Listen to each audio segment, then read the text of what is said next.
आज हम first year का पॉलिटिकल साइंस का एक इम्पॉर्टेंट टॉपिक डिस्कस करेंगे जिसका नाम है उदारवाद।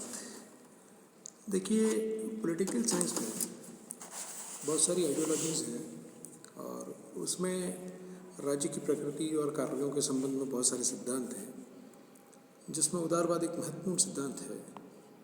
और एक सिद्धांत के रूप में उदारवाद दो पृथक तत्वों का मिश्रण है। इसमें एक तो लोकतंत्र है और एक व्यक्तिवाद है, दूसरा व्यक्तिवाद है। ये मैकगवर्न ने ये बात कही है। प्रत्येक विचारक ने अपने अपने दृष्टिकोण के अनुसार राज्य पर विचार किया है और उसे उन लक्षणों से युक्त माना है जो उसके विचार प्रणाली के अनुसार होते हैं। उदाहरण के तौर पर समाजशास्त्री राज्य को एक सामाजिक तथ्य के रूप में मानते हैं, इतिहासकार उसको ऐतिहासिक विकास का फल मानते हैं, नैतिक दार्शनिक इसको नैतिक लक्ष्यों की प्राप्ति के लिए एक संस्था मानते हैं, और मनोवैज्ञानिक हैं वो उसको एक ऐसा संगठन मानते हैं जो अपनी इच्छा भौतिक कानूनों के अनुसार प्रकट करता है। राजनीति शास्त्री इसको एक ऐसी संस्था मानते हैं जो शांति और व्यवस्था हेतु बनी है, और विधि शास्त्री इसको कानूनों की उत्पत्ति और कानूनी अधिकारों की रक्षा हेतु निर्मित एक संस्था मानते हैं। राजनीति विज्ञान में भी राज्य पर किसी एक परिप्रेक्ष्य में नहीं वरन बहुत सारे परिप्रेक्ष्यों में विचार किया गया है। राज्य पर विभिन्न विचारकों द्वारा अलग अलग कॉन्टेक्स्ट और अलग अलग परिप्रेक्ष्य में विचार करते हुए उसमें विभिन्न सिद्धांतों और विचारधाराओं का प्रतिपादन किया गया है। इसमें से कुछ प्रमुख हैं उदारवाद, मार्क्सवाद और आदर्शवाद।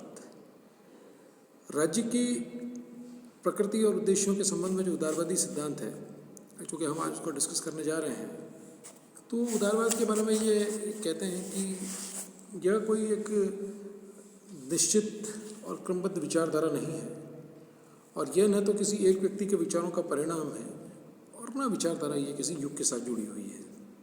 वास्तव में यह कोई दर्शन नहीं वरन अनेक विचारों का सम्मिश्रण है। यह एक जीवन दृष्टि, जीवन क्रम तथा मस्तिष्क की प्रवृत्ति है जिसके अंदर बहुत सारी मान्यताएं, आदर्श एवं संस्थाएं हैं। ऐसी स्थिति में उदारवाद की व्याख्या स्वाभाविक रूप से कठिन कार्य हो जाता है। कुछ व्यक्ति उदारवाद को व्यक्तिवाद का पर्यायवाची मानते हैं, जो कि पूर्णतः सत्य नहीं है। यद्यपि व्यक्तिवाद उदारवाद का एक अभिन्न अंग है, किंतु दोनों एक चीज़ नहीं है। सबइन लिखते हैं कि लगभग 1830 तक इनमें कोई विशेष भेद नहीं था, क्योंकि उस समय तक ये दोनों विचारधाराएं व्यक्ति के जीवन में राज्य की हस्तक्षेप की विरोधी थीं। लेकिन उसके बाद में परिस्थितियाँ बदली और टी.एच. ग्रीन जैसे उदारवादियों के द्वारा नकारात्मक स्वतंत्रता के साथ साथ सकारात्मक स्वतंत्रता पर बल दिया गया, और उसके साथ ही यह कहा गया कि समाज के सभी सदस्यों का कल्याण और विकास के लिए राज्य के द्वारा समुचित सुविधाओं की व्यवस्था की जानी चाहिए। यदि जन कल्याण के इस लक्ष्य को प्राप्त करने के लिए व्यक्तियों के जीवन में हस्तक्षेप करना या राज्यों द्वारा व्यक्तियों के जीवन में नियंत्रण रखा जाना आवश्यक हो, तो राज्य द्वारा ऐसा भी किया जा सकता है। प्रायः लोकतंत्र को उदारवाद का नाम ले लिया जाता है, लेकिन यह भी सीमित अर्थ में ही सही है, क्योंकि आधुनिक लोकतंत्र बहुसंख्यक वर्ग की सत्ता में विश्वास करता है, लेकिन उदारवाद सामाजिक और राजनीतिक क्षेत्र में बहुसंख्यक वर्ग की अपेक्षा अल्पसंख्यक वर्ग के हितों की रक्षा के प्रति अधिक जागरूक है।